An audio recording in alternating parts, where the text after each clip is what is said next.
군주론과 로마서 논고에서 이야기하고 있는 올바른 군주, 그리고 리더, 그리고 개인들이 어떤 행위들을 해야 하는가, 이걸 한번 설명을 해보려고 합니다. 자, 마키아벨리라고 하는 인물은 다양한 평가가 있습니다.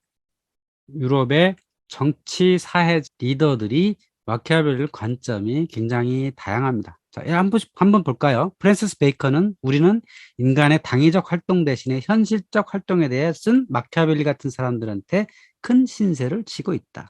볼테르는 군주론의 핵심은 언젠가 당신의 신세를 망쳐놓을지 모르는 이웃을 해치우는 것이다. 장작 루소는 그는 공화주의자의 친구다.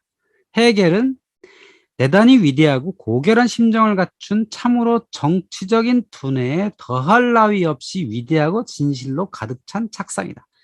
무솔리니는 정치학의 모든 스승 가운데 가장 훌륭한 스승이다. 이거 말고도 굉장히 평가가 많은데요. 크게 보면 두 가지입니다. 하나는 학자들의 평은 대체로 비판적입니다. 하지만 현실의 지배자들은 그를 매우 긍정합니다. 왜 그럴까요?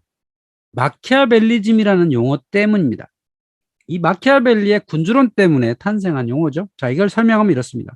정치적 목적을 달성하기 위해서는 어떤 수단과 방법도 가리지 말아야 한다는 사상. 이게 마키아벨리즘이라는 거죠. 그래서 이기적이고 교활하고 도덕적으로 잘못된 행위를 정당화하는 관념 체계다라고 아야 마키아벨리즘이란 이것이다라고 정의가 되었어요. 자, 그렇다면 왜 이렇게 마키아벨리가 말한 군주론의 주제가 이렇게 되었을까요? 그 이유는 이렇습니다. 대체로 사상가들은 도덕 정치를 언급하는 경향이 높습니다. 뭐 예를 들면 아리스토텔레스, 키케로, 토마스 아퀴나스, 또 그 외에 수많은 정치 사상가들은 이런 얘기를 하죠. 도덕적인 얘기를 많이 합니다. 동양의 철학자들은 대체로 다 그렇죠. 도가의 장자나 노자, 이런 사람들. 도덕적인 덕을 갖춘 군주가 리더에 있어야 한다. 이런 얘기가 일반적인 철학론이죠. 하지만 마키아벨리는 현실에서 정치가 어떻게 실제로 작동하는가를 역사와 현실에 근거해서 솔직한 논리 전개를 하고 있죠. 말하자면 동양 철학에서 순자와 같은 이런 사람이라고 할 수 있죠. 근데 마키아벨리는 어찌 보면 철학자가 아닌데도 불구하고 이런 정치 사상적인 평가를 받는다는 거죠. 자, 그럼 왜 이런 마키아벨리즘이라고 하는 이런 게 나왔느냐? 그의 저술 속에는요, 현실 정치의 사실적 사례를 들어서 설명을 하고 있기 때문이죠. 많은 정치 사상가들의 어떤 이론들은 그냥 이론만 나열하고 있는 거예요. 현실은 따로 있고 정답만 얘기하는 거죠. 근데 마키아벨리의 군주론은 역사상 등장하는 특히 로마 시대의 이야기, 또 당대의 이탈리아에 있었던 여러 역사적 사건들을 가져다가 자기가 하고자 한 말을 아주 솔직하게 설명한 경향이 있죠. 그리고 이 책이 나온 이후에 교황청으로부터 금소로 지정되어 있고 나쁜 것이다라고 일종의 매도가 된 셈이죠. 군주론이나 이 로마사 논고에 나오는 주장을 한번 보면 이렇습니다. 자, 대중은 종종 지배자의 결점을 비난하는데 대담하고 노골적인 언사를 사용하지만 이윽고 형벌이 정면으로 모습을 드러내면 순식간에 서로를 신용할 수 없게 되어 서둘러 그 지시를 따르게 된다. 자, 대중이 그렇게 된다는 거죠. 자, 아가토클레스를 비롯해 그 밖의 사람들이 배신과 잔혹한 일을 일삼아 왔음에도 제 나라에서 오랫동안 평안하게 지내고 외적을 막아내고 시민들의 반란도 전혀 없었던 이유는 무슨 이유입니까? 아가토클레스는 이 시라쿠사의 군주였는데 원래는 신분이 높은 사람이 아니었어요. 근데 이 군사력을 바탕으로 시라쿠사의 지배자가 되죠. 근데 그러다 보니까 이 사람이 배신도 많이 하게 되고 잔혹한 일을 일삼았죠. 그래서 군주가 됐죠. 그런 다음에 시민들이 반란하지 않고 잘 지냈다는 거예요. 그러니까 도덕적인 관점에서 보면 이런 군주들은 비난받아야 마땅하지만 실제로 보면 이런 군주가 오히려 잘 자리를 잡고 평화를 유지하더라 이런 겁니다. 그리고 대중이 이렇더라라고 마키아벨리는 아주 솔직하게 설명을 하고 있는 거죠. 자, 그래서 현실에 있었던 그런 군주들은 마키아벨리가 주장하는 것을 맞다. 대중들은 원래 그래. 그렇게 잔혹하고 가혹하고 이기적이고 선동적이고 하는 행위들이 오히려 지배하는 데선 유리하다. 이렇게 생각을 하는 거고 정치 사상가들은 그렇게 표현을 안 하는 거죠. 자, 그렇다면 마키아벨리라는 사람은 과연 군주론 지지자인가 아니면 공화주의자인가? 여기에 대해서 논란이 또 많습니다. 마키아벨리 책은 군주론과 로마서 논고가 있는데 로마서 논고의 주 관점은 공화주의자입니다. 로마 공화정을 칭송하는 책이고요. 이제 군주론의 책은 이 군주제에 관한 이야기를 담고 있죠. 그런데 이 군주론에서 마키아벨리는 이렇게 얘기합니다. 공화정에 대해서는 다른 곳에서 많이 다루므로 여기서는 군주제에 대해서만 다루겠다라고 합니다. 그래서 이 군주의 뭐 신생 군주국, 기존 군주국 이런 군주제에 대해서만 이야기를 하고 있죠. 그렇지만 로마서 논고에서는 그 로마 공화정의 모습들을 가지고 공화정이 어떻게 흘러가야 하는가에 대한 이야기를 하고 있거든요. 그러니까 이 사람이 가장 이상적으로 삼았던 건 바로 로마 공화정이었던 거죠. 자, 원로원, 집정관, 민회, 호민관으로 이루어진 이런 지배층이 만들어졌던 게 로마 공화국인 거죠. 따져보면 마키아벨리는 피렌체 공화국의 공무원이었잖아요. 그리고 공화국을 지지했단 말이에요. 그리고 사실 엄밀하게 보면 메디치가가 지배하는 그 체제를 좋아하지 않았어요. 그러니까 잘 들여다보면 마키아벨리는 공화주의자였던 거죠. 하지만 이 사람이 군주론을 집필할 당시에는 메디치 가문이 피렌체를 지배하고 있었기 때문에 이 말하자면 신생 군주국이거든요. 군주국이 어떻게 하면 민중들을 잘 다스릴 것이냐 그런 방법론들을 제시하다 보니까 마키아벨리가 군주론자인 것처럼 보여진다는 거죠. 자, 그러면 이제 마키아벨리의 본격적인 활동을 통해서 이 사람이 이야기하는 것을 한번 알아보도록 하겠습니다. 자, 이 사람이 29살에 2등 서기관에 임명이 돼가지고 맨 먼저 했던 역량 시험이 뭐였냐면요. 이웃 피움비노의 영주 야코포를 만나러 갔던 일입니다. 자, 이 야코포란 사람은 피렌체의 용병대장이었어요. 자, 피렌체는 상업을 주로 하는 자치도시였단 말이에요. 그 자체 군대가 없었어요. 그래서 이웃 영주들한테 계약을 맺고 용병 계약을 하는 거죠.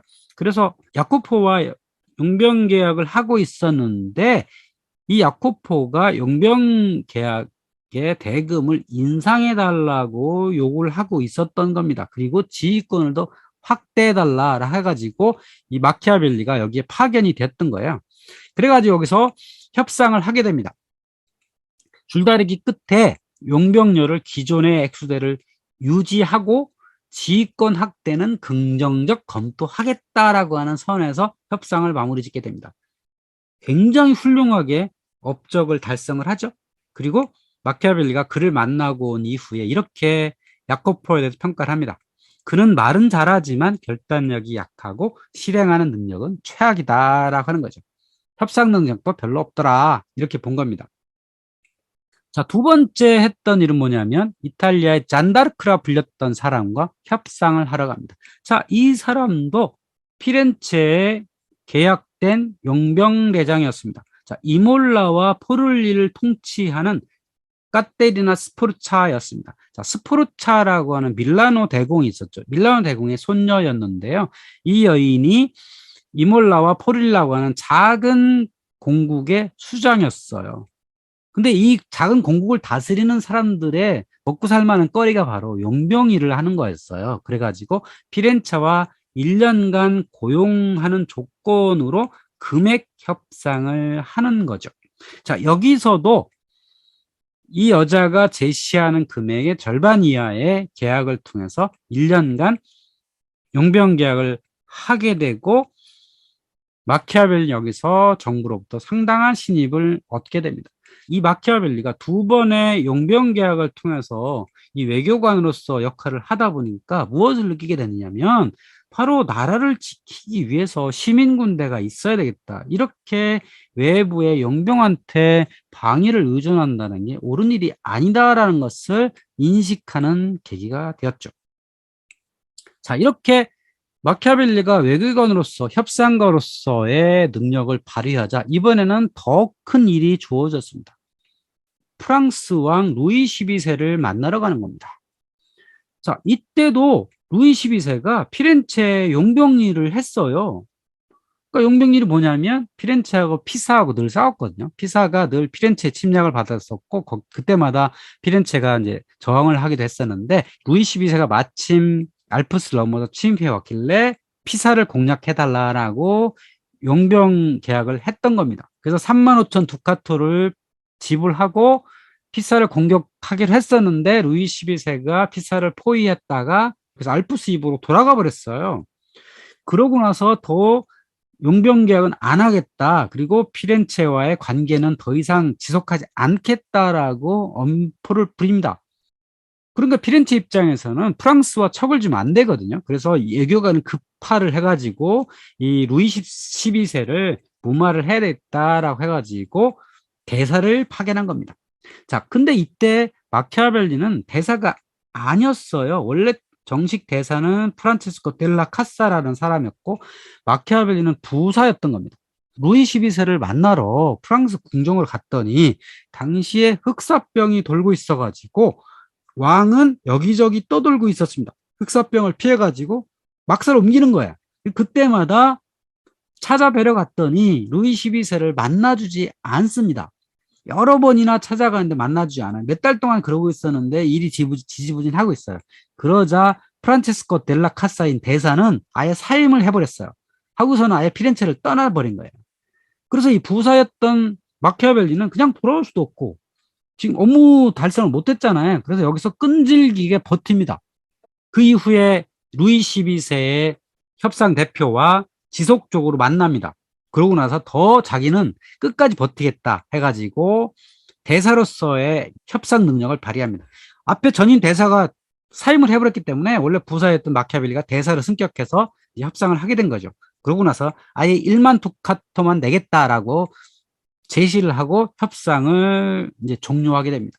자, 이때 마키아벨리가 배웠던 게 뭐냐? 바로 루이 12세라고 하는 프랑스 왕은 무능한 군주다. 그래서 이 사람이 알프스 이남으로 내려와서 피렌체를 더 이상 위협하진 않을 것 같다고 하는 확신을 들게 되고요. 하지만 이 루이 12세한테는 강력한 이점이 있더라. 왜? 이 사람은 기존 군주로서 혈통 권력을 가진 사람이기 때문에 안정된 권력을 가질 수 있겠다라고 하는 어떤 군주론의 키워드를 깨닫게 된 거죠. 자, 루이 12세가 1499년에 이탈리아 북부를 침공한 적이 있었죠. 바로 마키아벨리가 찾아가기 직전에 자, 피렌체에 와서 피사를 공략하고 또 밀라노를 공략하고 이런 시점이었던 거죠. 자, 그때 루이 12세는 군사를 더 남쪽으로 보내면 교황령도 흡수할 수 있었다라고 하는 해석이 있어요. 하지만 이 사람은 더 군대를 남쪽으로 보내지 않고 잠시 머물다가 밀라노만 흡수하는 선에서 프랑스로 돌아가 버렸습니다. 자, 그렇다면 루이 12세는 교황령을 왜 공략하지 않았을까에 대해 여러 가지 썰이 있어요. 보니까 시오노 나나미는 이렇게 설명을 했어요. 그의 신앙심 때문에 교황을 존경하기 때문에 그랬다라고 평가를 했고 마키아벨리를 썼던 김상근 교수는 이렇게 평가하더라고요. 욕심과 공포심 때문이었다라고 설명을 합니다. 저는 그 중간을 봅니다. 과연 루이 12세는 교황령을 공략할 수 있었을까? 과연 루이 12세라고 하는 세속 군주가 교황한테 부여되었던 그 영토를 과연 공략해서 흡수할 수 있었을까? 저는 못할 거라고 봅니다. 그러니까 불가능하다는 거죠. 공략하지 군사력으로 보내서 공략은 가능했지만 아마 도덕적으로 상당한 그 치명타를 입을 가능성이 있다는 거죠. 그래서 저는 공략하지 못한 게 아니라 하지 않은 것이다라고 보여집니다. 그리고 교황령이라는 게 이제 무엇이냐라는 걸 우리가 알 필요가 있겠죠. 이후에 알렉산더르 6세와 율리우스 2세가 이 교황령을 자기의 직할 영토로 만들기 위해서 전쟁을 하게 되는 거거든요. 그래서 여기서 중요한 사건이 벌어지는 거죠. 이 교황령 안에 있었던 자치도시 우르비노가 있습니다. 자, 우르비노는 로마냐라고 하는 그 땅의 일부의 자치도시입니다. 자, 이곳은 라파엘로, 브라만테 등의 예술가가 탄생했던 아주 중요한 도시인데요. 이탈리아는 등뼈 같은 산맥이 있죠. 우리 태백산맥 같은 산맥인데 그걸 아펜니노 산맥이라고 해요. 그 산맥 안쪽에 들어있는 도시예요. 자, 그 도시가 굉장히 요새기도 하고 이제 그곳인데 그곳이 아주 특이하게도 이렇게 위대한 예술가도 등장을 하게 되고 교황을 3명이나 배출한 델레 오베르의 가문도 이곳 출신이에요. 그 델레 오베르 가문 출신의 한 명이 릴리우스 2세라는 거죠. 그 우르비노에서도 르네상스라는 게 일어났어요. 그 우르비노의 지배자였던 페데리코 몬테펠트로가 르네상스를 일으켰는데 그것이 뭐냐면 이 사람은 주로 용병 활동을 했습니다. 왜냐하면 우르비노라는 데는 산속에 있는 도시예요. 농토도 별로 없습니다. 그러니까 조상한테 받은 이 땅을 제대로 유지하려면 돈이 없거든요. 그래서 자신들의 땅에서 군사들을 양성을 해가지고 각 도시에 용병으로 가서 일하는 것을 주업으로 삼았던 거예요. 그러니까 당시에 용병을 썼던 데가 피렌체 공화국, 제노아 공화국, 피사 공화국, 베네치아 공화국 이런 데들은 다 용병들과의 계약을 통해서 나라를 지켰거든요. 그러니까 그런 일들이 꽤 있었던 거죠. 자, 이 사람이 용병 활동을 열심히 해가지고 여기서 번 돈으로 투자를 했어요. 그래서 피렌체에 있었던 많은 예술가들을 우르비노를 불러 모아가지고 자신의 궁을 장식하게 했던 거죠. 그렇기 때문에 식스토 4세는 그에게 우르비노 공작직을 부여합니다. 교황이라고 하는 큰 영주에 휘하인데 그 중에 작게 우르비노 공작령이 따로 존재했던 겁니다. 그 교황령이라고 하는 게 서기 8세기 이후에 교황령이 있었죠. 샤를마니가 제공한 땅입니다. 그런데 그 이후에 교황의 권력이 약해져요. 특히 아비뇽 유수 시절에 교황이 아비뇽에 갔잖아요. 그럼 교황령을 다스릴 사람이 없어요. 관리할 사람이 없는 거예요. 그리고 그 뒤에 뭐 3명의 교황 시절이 있었고, 그러니까 각 지역의 교황이 싸우다 보니까 이 교황령이 제대로 관리가 안 된 거죠. 그래서 대표적으로 아까 우르비노 같은 데가 자치도시로 있었던 것들을 이 알렉산드로 6세가 교황에 취임하면서부터 이 교황령을 직접 휘하에 들어와 되겠다라고 하는 생각이 들게 된 거죠. 그럼 자치란 게 뭐예요? 각 도시에 그 도시를 다스리던 군주들이 있었던 거죠. 그 군주들을 몰아내고 그것을 통치하면 되잖아요. 근데 통치하려면 사람이 있어야 되잖아요. 교황이 또 할 수는 없어요. 그러니까 이 알렉산드로 6세는 자신의 아들이었던 세사레 보르자를 교황군 총사령관에 임명을 해가지고 이 지역의 가문들을 하나하나 몰아냄으로써 직할령으로 삼으려고 했던 거죠. 그런데 교황한테 또 군대가 없잖아요. 그래서 또 용병을 쓰게 되는 거죠. 가장 대표적인 용병이 프랑스군, 그리고 에스파냐군. 또 알렉산더 6세가 에스파냐 출신이기 때문에 에스파냐에 있던 가문들을 끌어들여서 용병으로 삼았던 거고, 또 이탈리아 내에서도 용병을 모집해가지고 용병, 이렇게 3그룹의 용병을 가지고 세사라 보르자라고 하는 사람이 총사령관으로서 로마냐 지방을 정발하는 일을 했던 거죠. 자, 여기 체사레 보르자라고 하는 사람이 있습니다. 자, 이 사람은 교황의 아들이죠. 근데 이름이 체사레예요. 체사레라는 게 뭐죠? 카이사르란 뜻입니다. 자, 카이사르를 이탈리아어로 부르면 체사레인 거죠. 그러니까 다른 이름이 있었을 텐데 보르자 가문의 카이사르란 뜻이죠. 별명입니다. 그래서 이 사람이 프랑스군, 에스파냐군의 지원을 받아가지고 교황령을 흡수하는, 직접 통치에 두는 역할들을 하게 되었던 거죠. 그 자치도시였던 우르비노를 공략하던 체사레 보르자를 마키아벨리는 만나러 갑니다.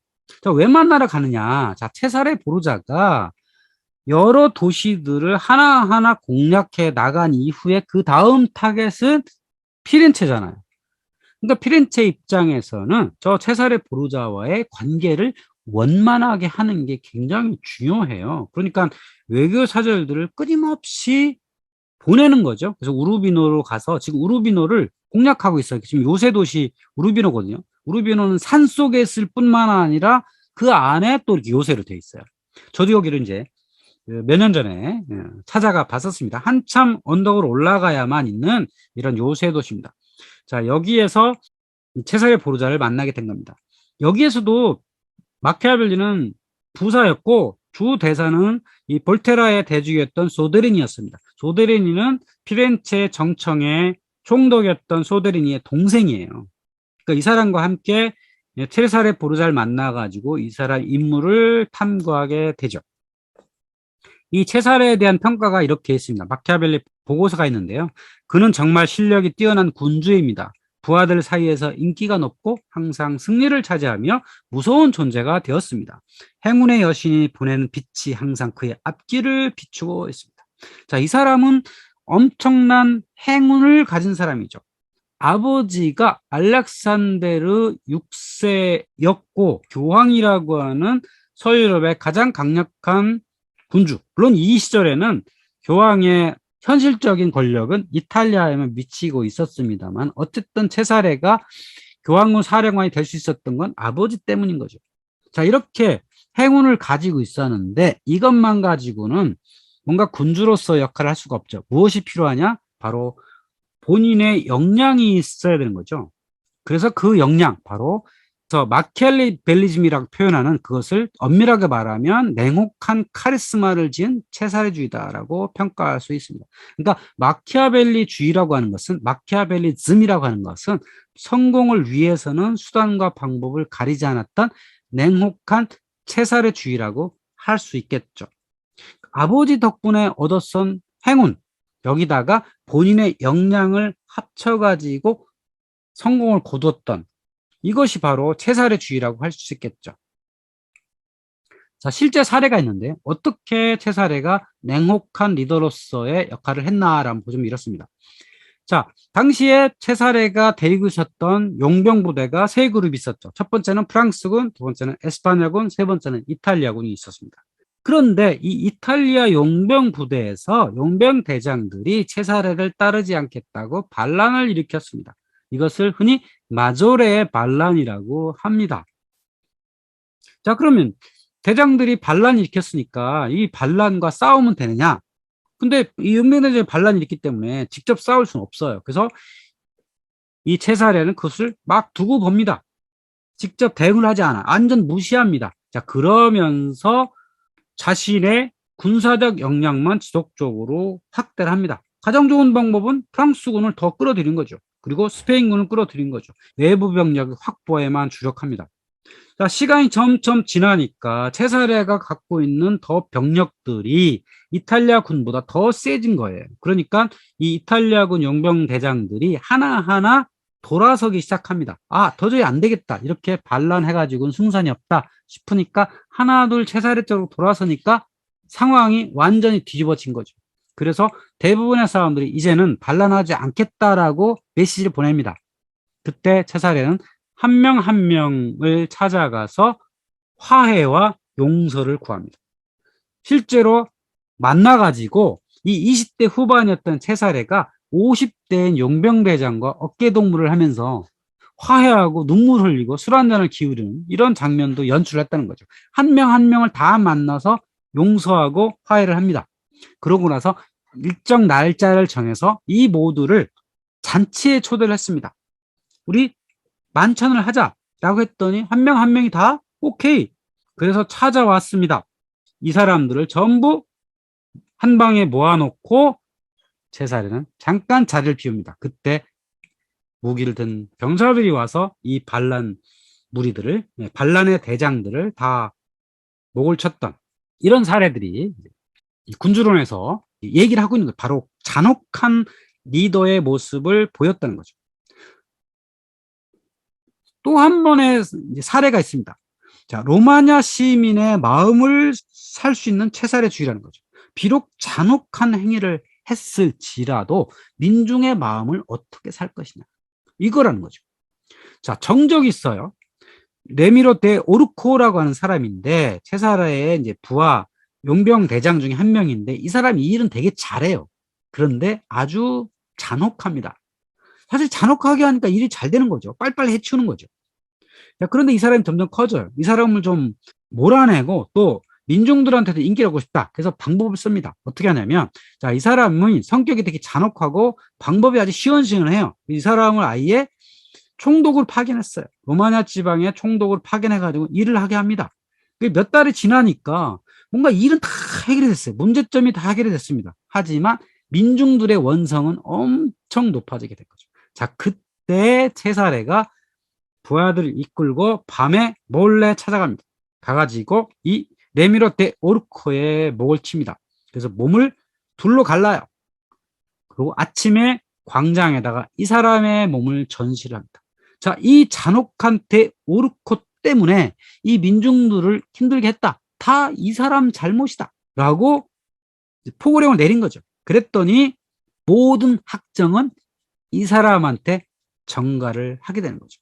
결국은 제사라는 자기가 원하는 건 다 이루고 또 정적도 제거하고 민중들의 마음을 샀던 이런 일이었다는 거죠. 이 사례를 보면요. 이 삼국지에서 조조가 했던 사례하고 비슷해요. 이 조조의 군대에서 어떤 일이 있었냐면 군량이 부족해요. 그래서 이 군량 담당 장수를 불러가지고 그러면 대박을 작게 해라. 해가지고 작은 대박으로 보고를 한 겁니다. 근데 병사들이 알 거 아니에요. 분명히 대박이 작아졌다. 그래서 불만이 막 높아졌어요. 자, 그때 이 군량 담당 장수를 불러가지고 얘기를 합니다. 자네의 목을 좀 빌려야 되겠다. 그래서 그 장수의 목을 쳐가지고 장대 높이 겁니다. 바로 저 놈 때문에 우리가 군량 보급이 제대로 안 됐다. 라고 하니까 병사들은 이 조조의 잘못이나 저 장수의 잘못이다. 라고 했다는 거예요. 이렇게 되게 잔혹하고 뭐 교묘하고 이런 방법론이지만 사실 이런 어려운 환경에서 군주가 권력을 행사하려면 이런 행위들도 때로는 필요하다라는 것들을 이 체사레의 사례를 보고 마키아벨리는 언급을 하게 된 겁니다. 자, 우매한 민중을 다스린 법이다. 자, 무슨 일에서나 선을 내세우고자 하는 사람들은 악한들 속에서 파멸을 면치 못할 것이다. 그래서 권력을 유지하려는 군주는 선하기만 해서는 안 되고 악인이 되는 법도 알아야 하며 또한 그들의 태도에 따라 행동을 임으로 통제할 줄 알아야 한다. 사랑받는 것보다 두려움의 대상이 되는 편이 훨씬 안전하다. 그것은 인간에 대해 일반적으로 다음과 같이 말을 할 수 있기 때문이다. 원래 인간은 은혜도 모르고 변덕이 심하며 위선자인데다가 뻔뻔스럽고 신변의 위험을 피하려고만 하고 물욕에 눈이 어두워지게 마련이다. 어떻게 보면 되게 솔직하고 어떻게 보면 되게 위선적이고 기만적인 말투죠. 근데 이거를 책에 기록한 철학 사상가는 사실 드물죠. 어찌 보면 그 조조가 했던 행위랑 거의 비슷하죠. 그러니까 뒤에 사람들은 조조를 되게 미워하잖아요. 간웅이라고 미워하잖아요.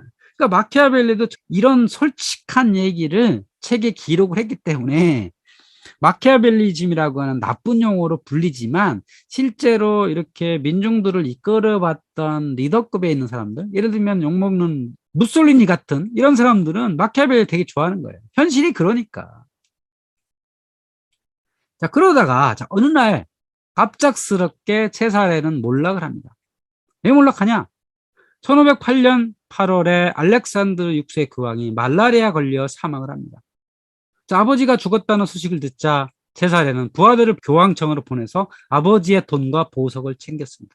하지만 체사레의 권력은 아버지로부터 나옵니다.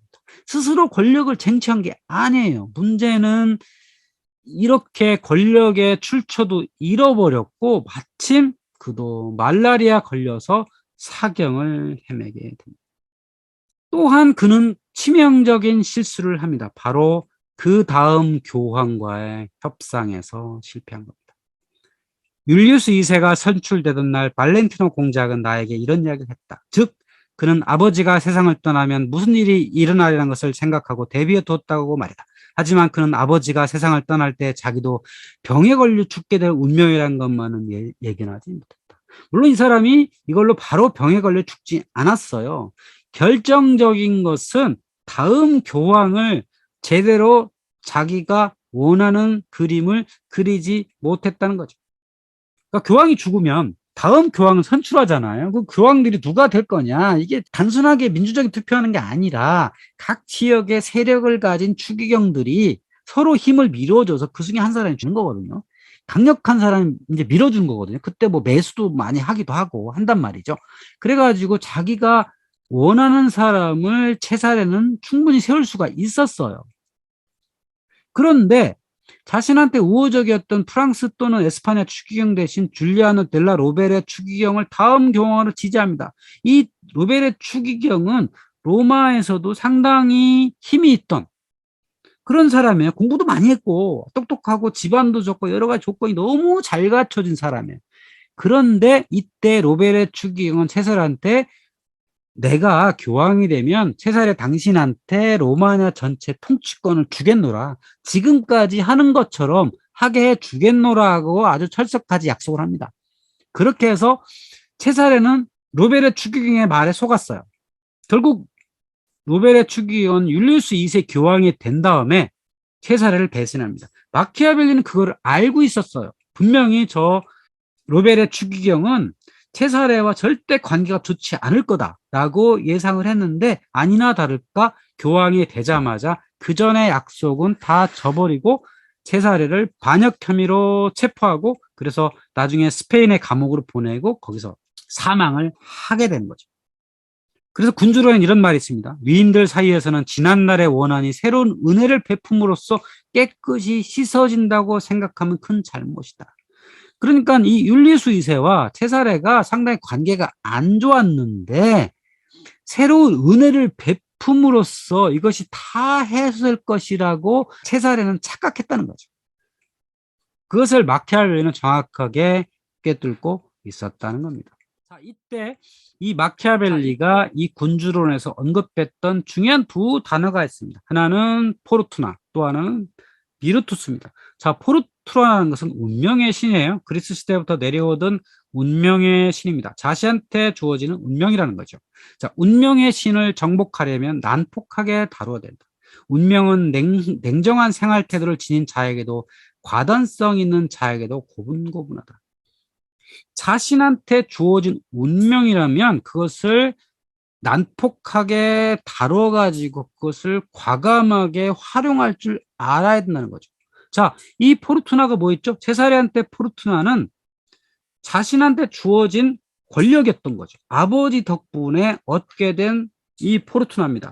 거기다가 이 포르투나를 어떻게 과단성 있게 사용했냐? 바로 용의 주도하기보다는 과단성 있게 이 반란군들을 해치우고 또 지역의 군주들을 몰아냄으로써 로마 교황령을 직할령으로 만들었던 그 역량들이었던 거죠. 또한 교황 율리우스 2세가 영웅 대접을 받을 수 있는 것도 과단성 있게 행동했기 때문이죠. 자, 이름을 한번 보세요. 체사레 보르자는 카이사르 보르자라는 뜻이고요.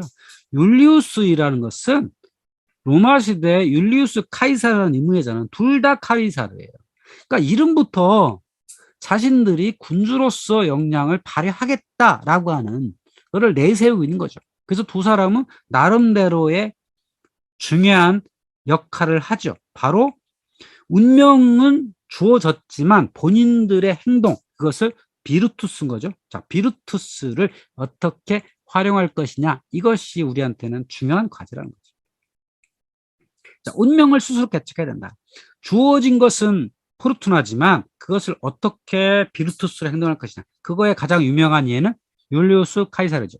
카이사르가 오늘날 프랑스 지방인 갈리아를 정복했을 때 로마에서는 이 사람한테 군대를 다 내려놓고 복귀해라 라고 명령을 내리죠. 그때 카이사르는 그 로마 원로원의 명령을 들을 것이냐 아니면 군대를 이끌고 가서 내가 원하는 대로 할 것이냐 고민을 하게 되죠. 그때 주사위는 던져졌다. 라고 말하면서 과감하게 이탈리아로 진군을 하죠. 자, 마키아벨리는 이렇게 얘기합니다. 주저하지 말고 운명에 맞서라. 자, 체사레 보르자를 몰아내고 권력을 차지한 교황, 바로 율리우스 2세죠. 자, 체사레는 우르빈을 공략했다면 율리우스 2세는 페루자를 공략합니다. 자, 페루자도 교황령 안에 있었던 자치도시였어요. 자, 여기는 대대로 잠팔로 발리온이라는 사람이 지배하고 있었던 거죠. 이런 꼴을 지금 율리우스 2세는 볼 수가 없는 거예요. 여기를 함락을 해야겠다. 근데 율리우스 2세한테 군대가 400명밖에 안 됐어요. 자, 400명 되는 군대를 이끌고 페루자를 공략합니다. 자, 페루자도 상당히 중요한 요새 도시예요. 겨우 400명밖에 안 되는 군대를 가지고 여기를 함락시키기가 어렵다는 거죠. 마키아벨리가 이 율리우스를 찾아가서 이 전쟁 상황을 봤습니다. 근데 어라? 예상치도 않게 말리오니가 즉각 성문을 열고 교황한테 항복을 했습니다. 이 사람도 원래 폭력적이고 잔인하다고 소문이 나 있던 사람인데 왜 이 사람은 교황한테 항복을 했을까? 이것도 루이 12세 프랑스 왕의 입장하고 비슷하지 않을까 싶어요. 페루자라고 하는 것은 기본적으로 교황령이잖아요. 대대로 내려오는 교황의 직할령입니다. 그런데 교황의 권력이 약해진 것 때문에 이 페루자를 발리온이라고 하는 가문이 지배할 수 있었다는 거죠. 근데 교황이 내놔라 라고 하니까 신의 이름으로 내놔라. 당연히 저항하지 않고 내놓을 수밖에 없다는 거죠. 단호하고 현실적으로 지도자가 얘기하니까 이게 먹히더라는 거죠. 또한 볼로냐라고 하는 대도시도 교황이 군대를 이끌고 가서 문을 열어라 라고 하니까 문을 열었다는 거죠. 율리우스가 이렇게 단호하고 현실적인 지도자가 아니었다면 이 볼로냐와 페루자를 항복을 시킬 수 없었겠죠. 자, 율리우스 2세 교황은 자리에 오를 때까지는 관대하다는 평가를 얻었다. 하지만 그가 교황이 된 뒤 전쟁을 치를 때는 평판이 떨어지는 것을 개의치 않았다. 주변의 평판은 중요하지 않다는 거죠. 군주로서 역할을 다하려면 과감하게 행동을 해야 된다는 겁니다. 자, 마키아벨리의 마지막 임무는 신성로마 제국의 막시밀리안을 만나러 가는 겁니다.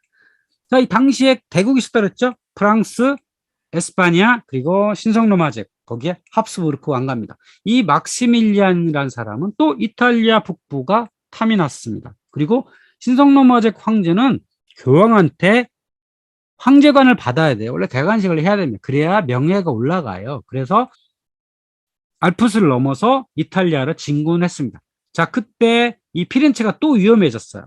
당시 프랑스랑 요호 관계를 유지하고 있었거든요. 그러니까 막시밀리안이 군대로 끌고 내려오니까 여기 가서 또 이제 협상을 해야 되겠죠. 이 막시밀리안은 그래, 좋아. 피렌체를 공략하지 않을 테니까 알프스를 넘어가는 이 전쟁 비용을 피렌체가 대라라고 요구할 게 뻔했다는 거죠. 그래서 가서 협상에 응하게 되고 그래서 돈을 주겠니 말아니 하면서 나는 권한이 적다는 동 이러면서 지연전술을 펴니다. 몇 달을 지내는 사이에 막시밀리안은 이제 지쳐가지고 바로 철수를 하게 되고 그때 교황 율리우스 2세가 더 이상 남아하지 마라라고 얘기하니까 이제 철수하게 됩니다. 이때 막시밀리안이라는 사람이 얼마나 유약하고 우유부단한 사람인지를 이제 그러니까 평가를 하게 된 거죠.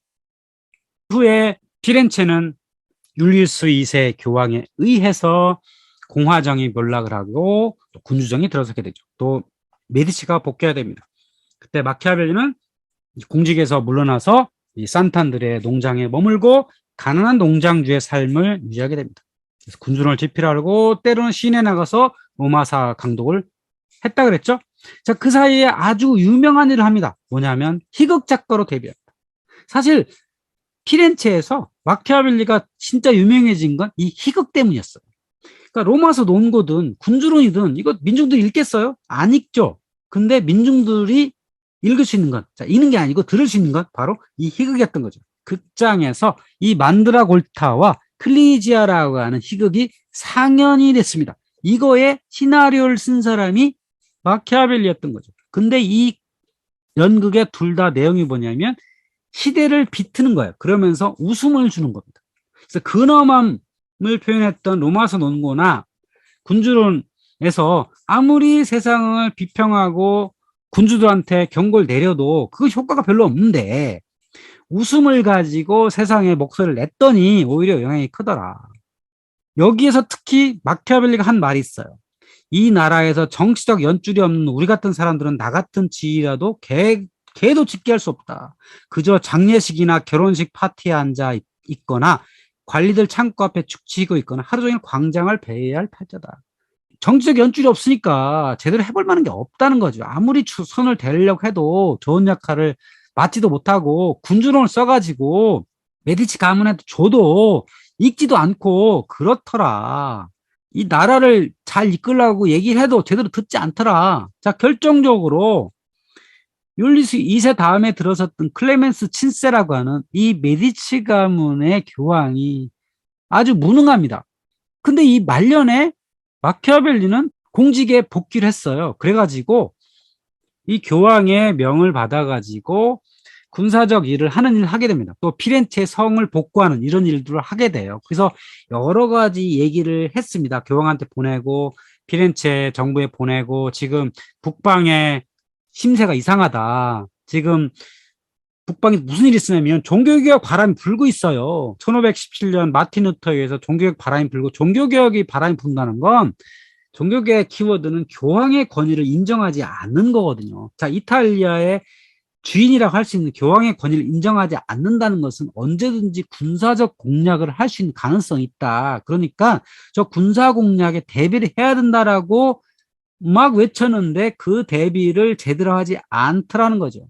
그래서 그 결과가 뭐냐면 로마 약탈이라고 하는 아주 중요한 사건이 일어나게 됩니다. 1527년에 있었던 로마 대학탈, 이것을 사코 디 로마라고 해요.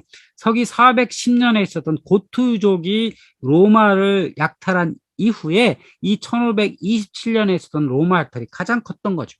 이때 타격이 아주 큽니다.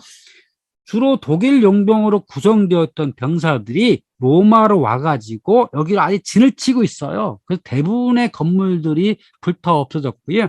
오늘날 시스티나 예배당 거기를 마국간으로 썼습니다. 그래서 지금 이탈리아 수도 로마에 가면 대부분의 건물들이 중세 또는 르네상스 시대 건물들은 사라지고 주로 바로크식 건물들만 유지된 이유가 이 사코 디 로마에 의해서 대부분의 건물들이 파괴됐기 때문이거든요. 그 이후에 지어졌기 때문입니다. 결국은 이렇게 로마가 독일 용병들에 의해서 망가질 수밖에 없었던 것은 무능한 군주가 이 땅을 지배했기 때문이라는 거죠. 그래서 군주가 얼마나 중요하냐, 이것을 마키아벨리는 깨닫게 되고 그것을 책 속에 담아내게 되었던 거죠. 군주론에 또는 로마서 논고에서 늘 마키아벨리가 얘기하는 건, 인용한 것은 무엇이냐면 바로 고전이었던 것. 특히 로마 고전입니다. 로마 공화정 시절에 쓰여졌던 많은 책들이 군주론이나 로마서 논고에서 사례 들고 있죠. 뭐 예를 들면 프랑스의 루이 12세를 만나러 갈 때는 갈리아 원정기를 읽고 갔고, 체사르 보르자와 만날 때는 플루타르코스 영전을 읽었고, 로마에서 교황 권력이 이양됐던 리비우스의 로마사를 읽었고, 특히 리비우스 로마사가 마키아벨리의 어떤 사상을 형성하는 데 가장 큰 역할을 하게 되죠. 자, 곳곳에서 고전의 향기가 드러납니다.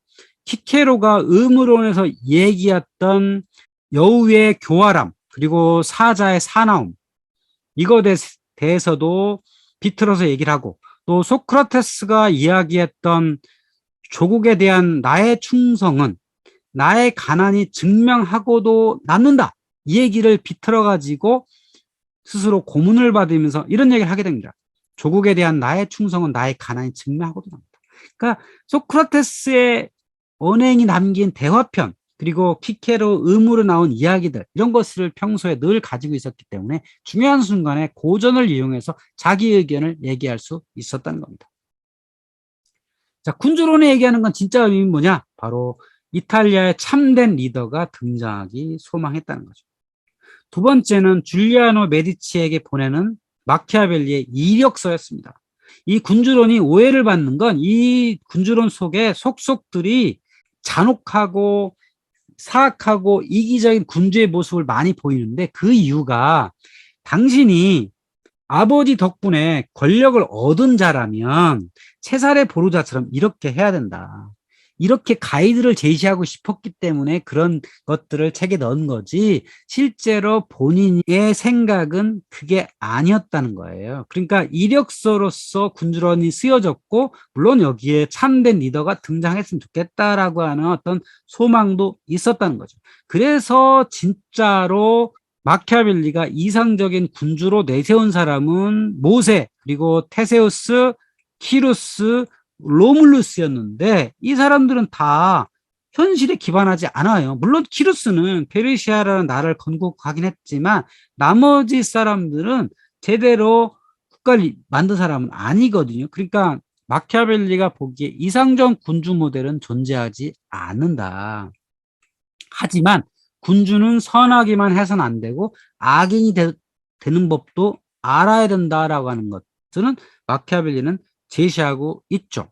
중요한 것은 마키아벨리는 로마 공화정의 이야기를 하고 싶었던 게 본래 마키아벨리의 의도였습니다. 마키아벨리는 군주론자인가 공화론자인가 설명을 한다면 마키아벨리는 당연히 공화론자다. 그래서 로마사를 공부해야 된다라고 얘기를 한 거죠.